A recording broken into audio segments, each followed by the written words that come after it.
Mística, a mutante transmorfa que criou Vampira quando criança, não aceita o abandono de sua filha para se aliar aos X-Men e decide convocar a Irmandade de Mutantes para resgatá-la. E os X-Men são enviados para enfrentar as Guerras Secretas.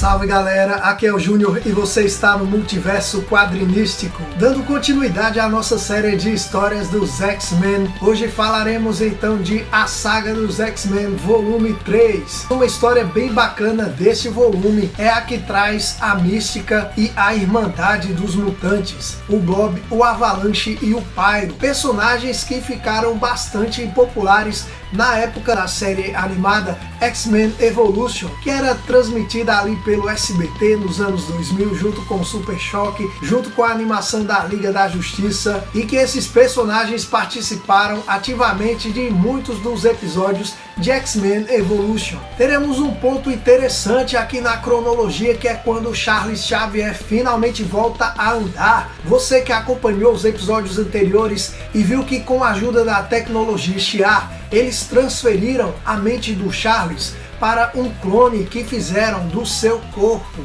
Porém, a mente do Charles continuava resistindo e ele não conseguia caminhar. Ele treinou bastante com a Lilandra e aqui teremos a história em que finalmente ele recupera o movimento das pernas. E é claro que devemos também citar que a história aqui chega no ponto exato em que estava acontecendo a grande saga da Marvel Guerras Secretas. Então veremos como os X-Men foram transportados para o mundo bélico através do poder do Beyonder, um personagem cósmico criado na saga Guerras Secretas, que teletransporta vários vilões e heróis da Marvel para duelarem então nesta grande saga da Marvel. Dito isso, cara, senta aí e bora pra história. As histórias que compõem o volume 3 da revista Saga dos X-Men foram publicadas originalmente pela Marvel Comics na revista The Uncanny X-Men números de 176 a 181, no final do ano de 1983 e início de 84. No Brasil, as revistas foram publicadas pela Editora Abril na revista X-Men números de 1 a 7, entre os anos de 88 e 89. Tem roteiro do Chris Claremont e desenhos do John Romita Jr. A história inicia mostrando Scott e Madeline em lua de mel. Eles estão sobrevoando o Pacífico, porém um pequeno furacão envolve o avião e eles precisam pousar urgentemente. Nesse momento, um raio atinge o avião, os sistemas entram em curto, o avião começa a cair. Em Washington, nos Estados Unidos, está acontecendo uma reunião do Conselho Nacional de Segurança. Eles estão debatendo sobre uma destruição causada em uma cidade na Sibéria Soviética meses atrás. A erupção vulcânica que devastou aquele local não foi de origem natural, foi causada por um mutante chamado Magneto. Na próxima página, no covil dos Morlocks, Calisto e Talio falam com Caliban. Eles exigem que Kitty Pryde cumpra sua promessa de viver com Caliban junto dos Morlocks. De volta ao Pacífico, Madeline é atacada por um polvo gigante. Scott mergulha para salvá-la. Ele precisa tomar cuidado para não atingir a garota com sua rajada, até que consegue atingir o animal, que larga Madeline. Porém, agora sem os óculos,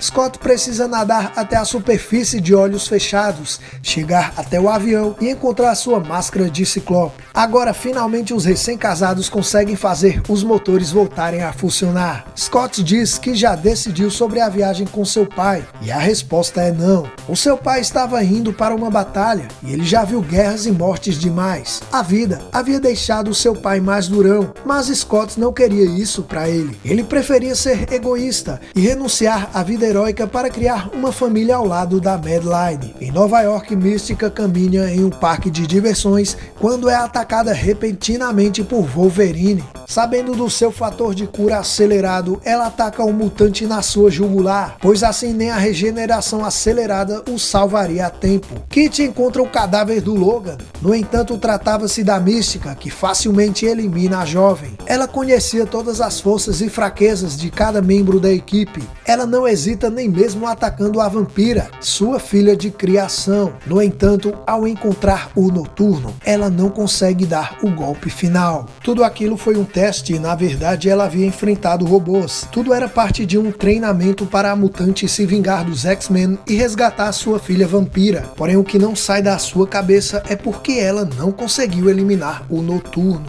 Na página seguinte, vemos a nave pirata sideral que está prestes a sair do sistema solar, talvez para nunca mais voltar. Lilandra se despede de Charles. Ela está voltando para sua casa com o intuito de destronar a sua irmã Rapina, que havia usurpado seu lugar no Império Shi'ar. Ao mesmo tempo, Christopher Summers, o Corsário, se despede de seus filhos Scott e Alex. Ele diz que Scott devia cuidar bem da sua esposa e ser feliz, como ele nunca foi com a mãe do Scott.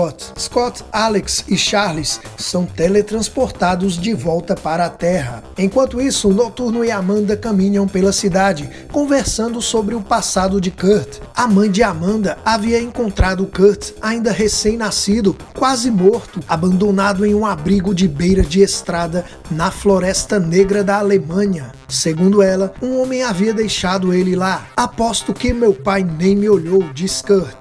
A mãe de Amanda, quem havia resgatado o garoto e criou ele sozinha em um circo. Kurt diz que a mística da Irmandade Mutante se parecia com ele. Ele acreditava que ela poderia ser sua mãe biológica. Perto dali, Kit e Peter, agora namorados, estão em um encontro, porém eles avistam uma explosão em um prédio. Peter assume sua forma metálica e ao entrar no prédio encontra Blob, cujo nome verdadeiro é Frederick J. Dukes. Membro da Irmandade dos Mutantes, Blob possui um corpo extremamente grande, com camadas espessas de gordura mutante. Entre suas habilidades, Bob é inamovível. Ele não pode ser movido contra a sua vontade. Quando ele se planta, forças físicas normais não conseguem deslocá-lo. Enquanto Kit tentava contactar os X-Men, uma ave de fogo vivo surge atacando o Colossus, revelando-se ser o Pyro. O seu nome é John Allardyce. Australiano, é outro membro da Irmandade dos Mutantes. Pyro não cria fogo, mas pode controlar e manipular chamas com extrema precisão. Para isso ele usa um lançador de chamas preso ao corpo para gerar fogo, que ele então molda em formas como animais, chicotes projéteis ou criaturas flamejantes. Colossus continua resistindo enquanto seu corpo superaquece a ponto de ficar vermelho. E em seguida fica branco incandescente. Peter despenca na terra como um meteoro em chamas.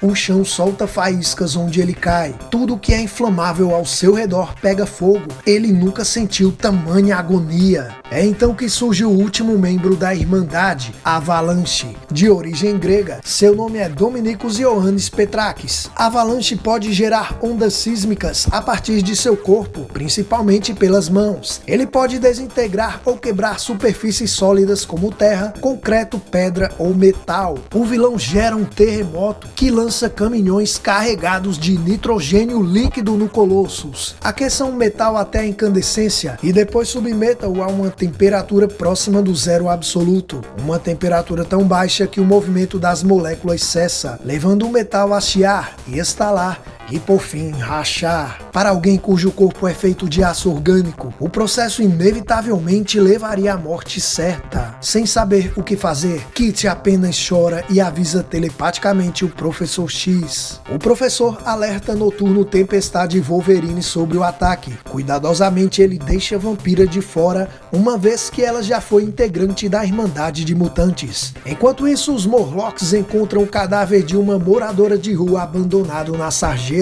O que eles pretendiam com aquele corpo? De volta à cidade, Noturno é atacado pela Irmandade. Amanda mostra que possui algumas habilidades envolvendo magia, mas é insuficiente contra a massa corporal de Blob. Tempestade e Wolverine finalmente intervêm na batalha. Wolverine enfrenta Blob, mas ele diz que nem o Hulk pode derrubá-lo. Para derrotar Pyro, Tempestade gera uma chuva tão forte e impiedosa quanto o dilúvio bíblico. A Avalanche não se importa com aquela forte chuva, porém ao lançar um ataque é surpreendido por Noturno, que o teleporta para perto do Blob, que acaba atingido pelo ataque do Avalanche. E agora sim, o Blob é rendido por Wolverine. Enquanto o Avalanche é imobilizado por Noturno, os X-Men venceram, mas neste momento Blob dá uma gargalhada e diz que aquilo tudo era só uma distração. O verdadeiro ataque estaria acontecendo naquele exato momento. Na Mansão X, o professor é atacado pela mística Mística se passando por vampira. Porém, ele foi capaz de prever o ataque no último instante e se esquivou. A verdadeira vampira surge e reencontra sua mãe de criação. Mística diz que veio buscá-la, que sabia que Xavier estava controlando ela mentalmente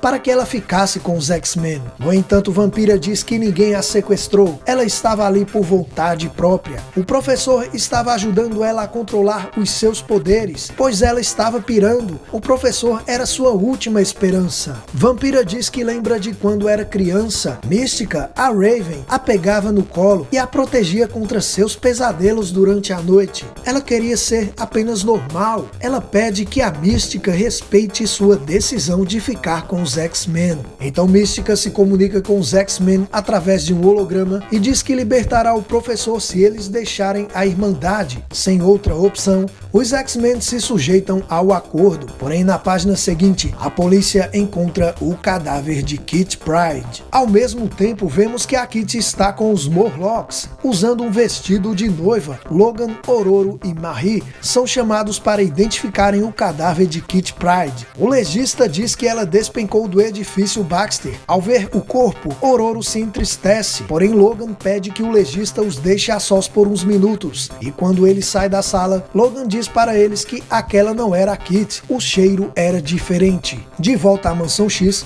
Noturno trabalha desesperadamente e incansavelmente para salvar a vida de Colossus. Enquanto o professor fala telepaticamente com Ororo, ele sofre outro ataque psíquico. Xavier diz que é uma onda de sondagem extraterrestre e a força do ataque aumentava a cada investida. De volta ao covil dos Morlocks, tudo está pronto para o casamento de Kitty com Caliban. A jovem diz a Calisto que a Ororo era a líder dos Morlocks e não iria gostar de saber daquele sequestro. Porém, Calisto diz que os X-Men acham que a Kitty está morta e revela que com os poderes da mutante Mask, eles usaram o cadáver de uma garota e fizeram parecer ser o corpo da Kitty. Porém, Kitty fala que naquele momento ela estava muito preocupada com Colossus, que estava ferido mortalmente depois de uma batalha. Em um momento então, Kitty sai correndo desesperada e busca fugir dali. Porém, ela fica perdida naquelas edificações labirínticas do sistema de esgoto. Então ela encontra um outro membro dos Morlocks. Ele segura a garota pela mão e a conduz de volta a Calisto. Kitty percebe que havia perdido totalmente os seus poderes. Aquele era o Sanguessuga. Qualquer mutante perto dele perde os seus poderes, mesmo sem contato físico. A Mask mostra suas habilidades em moldar rostos da forma que quer. Calisto inicia a cerimônia de casamento, então surgem Tempestade, Wolverine e Vampira. Eles suspeitaram que aquele corpo com o rosto da Kitty só podia ser obra de um dos Morlocks. Kitty alerta para ficarem longe do Sanguessuga, mas Tempestade e Vampira perdem seus poderes. Então surge Wolverine e diz que suas garras não são mutantes, são mecânicas e não tinham nada a ver com os seus poderes. Porém, Kitty impede Logan de atacar os Morlocks e diz que ela estava ali por vontade própria, cumprindo um acordo que havia feito com Caliban.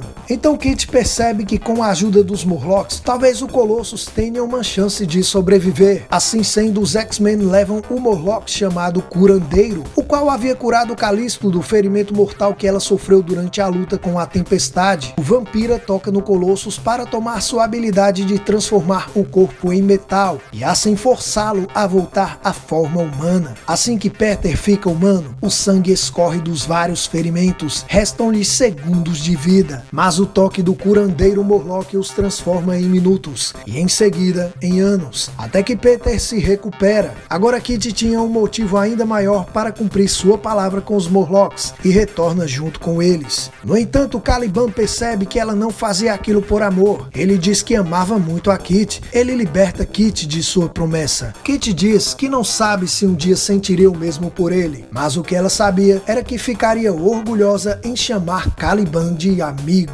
Ele entrega um presente de casamento para Kitty e pede que sempre que a Kitty olhar para aquela rosa, ela lembre de Caliban com carinho, não como um monstro Morlock, mas como um príncipe. Dias depois daquele incidente, finalmente Charles Xavier está andando. Em meio àquele momento de alegria e realização, Xavier novamente sente uma enorme dor atravessar sua mente. Há um tempo sua mente era vítima de ataques psíquicos de origem alienígena ainda desconhecida. Ororo surge após ouvir seu grito de dor. Porém, ele não fala a ninguém sobre os ataques, e Ororo acredita que a dor tenha sido nas suas pernas. Ela pede então que ele não se esforce tanto. O professor então diz que na faculdade ele foi atleta, mas precisou desistir da carreira. Ele podia ler a mente dos adversários e assim saber quais eram suas intenções, por isso sempre antecipava e frustrava as jogadas adversárias. Porém, aquela era uma vantagem absurdamente injusta e retirava toda a graça do jogo. Por isso, ele abandonou as quadras. Naquele tempo, ele odiava os seus poderes e estava disposto a qualquer coisa para se livrar deles. Enquanto isso, Kit estava se divertindo no fliperama com o seu novo amigo Doug Ramsey. No entanto, a garota usa seus poderes de intangibilidade para ativar a máquina sem usar fichas, e os dois acabam sendo expulsos por jogarem a tarde inteira com uma só ficha. Na Mansão X, Peter, ainda se recuperando dos graves ferimentos, está dando uma de lenhador quando devia estar de repouso. Logan também está ali.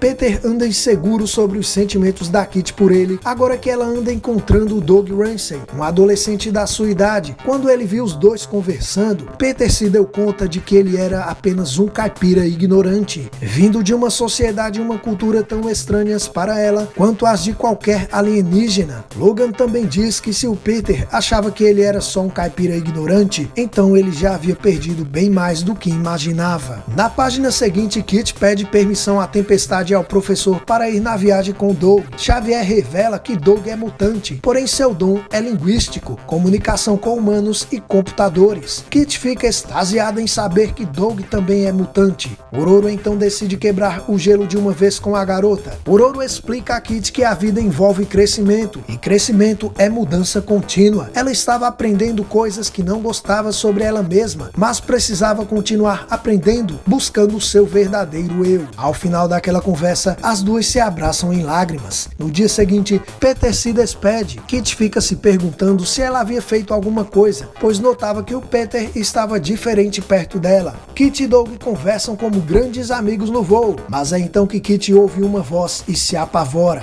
Como é bom revê-la, Catherine.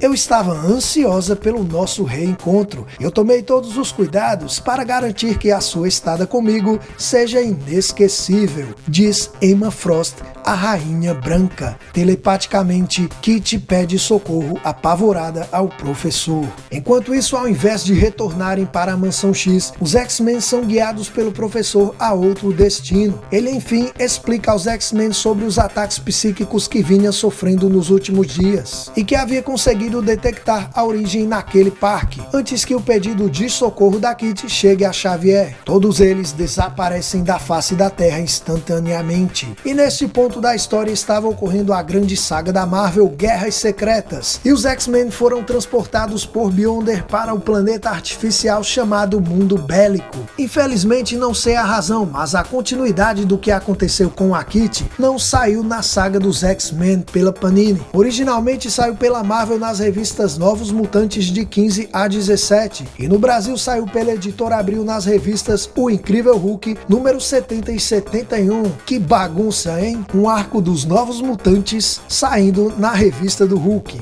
Então, galera, segue agora um resumo do que aconteceu com a Kit após esse encontro com a Rainha Branca. Illyana Rasputin, que é a irmã do Colossus, viajando então através da forma astral, ela consegue ver a Kit nas mãos da Rainha Branca. Illyana rapidamente reúne o time dos Novos Mutantes para salvar sua amiga, já que naquele momento todos os X-Men estão desaparecidos, porém sem saber, os Novos Mutantes são encaminhados para uma armadilha e acabam nas mãos da Rainha Branca. A vilã pretende usar os Novos Mutantes em testes para o seu grupo chamado Os Satânicos. Um a um, os Novos Mutantes enfrentam seus oponentes. Apenas Illyana e Danielle escapam através de teleporte. Assim sendo, Illyana e Danielle são as únicas esperanças dos Novos Mutantes, que estão confinados em um quarto impedidos de usar seus poderes. As duas retornam para ajudar os amigos. Os Satânicos fazem a proposta de um duelo. Se os Novos Mutantes vencerem, podem voltar para casa. Ao final dessa batalha, felizmente, os Novos Mutantes conseguem se libertar do confinamento e a Kit, junto com os demais, retornam à Mansão X.